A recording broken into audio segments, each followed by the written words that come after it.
আসসালামু আলাইকুম রহমতুল্লাহ। পুকুর প্রস্তুত করা হচ্ছে, এতে শিং মাছ ছাড়া হবে ইনশাল্লাহ।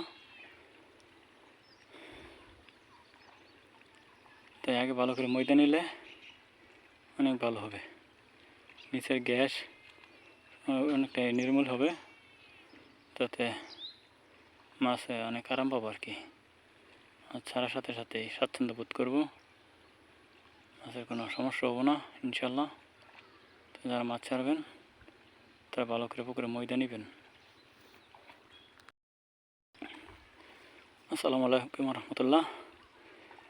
পুকুর প্রস্তুত করা হচ্ছে, এতে শিং মাছ ছাড়া হবে ইনশাল্লাহ।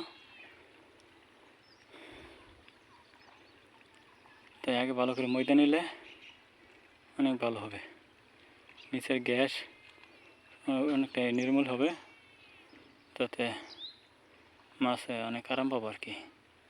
মাছ ছাড়ার সাথে সাথেই স্বাচ্ছন্দ্য বোধ করবো, মাছের কোনো সমস্যা হবো না ইনশাল্লাহ।